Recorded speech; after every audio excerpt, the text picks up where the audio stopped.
అందరికీ praise the lord. స్నేహితులారా, మన ఇళ్లల్లో ఏదైనా శుభకార్యాలు జరిగినప్పుడు తల్లిదండ్రుల పాదాలకి నమస్కరిస్తాం కదా. అలా నమస్కరించిన సమయంలో తల్లిదండ్రులు మీకేమని ఆశీర్వాదం ఇస్తారు? చల్లగా ఉండండి బిడ్డ, లేక దీర్ఘాయుష్మాన్ భవ. ఇంకా కొద్దిమంది తల్లిదండ్రులు అయితే పిచ్చి తల్లిదండ్రులు ఉంటారు కదా, వారు నా ఆయుష్ పోసుకొని మరీ జీవించు అని ఎంతో యథార్థంగా నిండు మనసుతో మిమ్మల్ని ఆశీర్వదిస్తారు కాదంటారా? నిజం దేవుని బిడ్డలారా,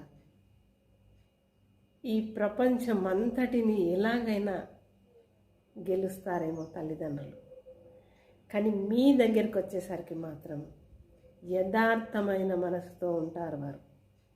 అది గ్రహించాలి.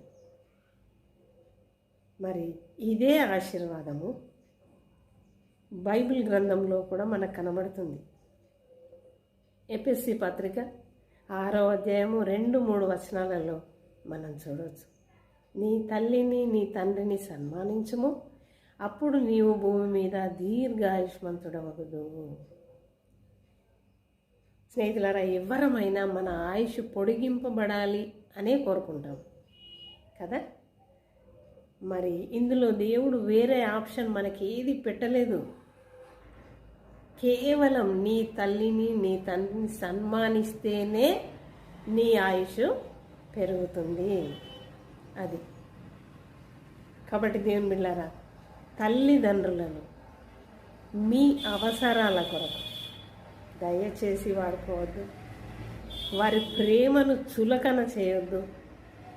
వారిచ్చే యథార్థమైన ఆశీర్వాదాలు మీ అందరికీ ఆశీర్వాదకరంగా మార్చబడాలని నేను కోరుకుంటున్నాను.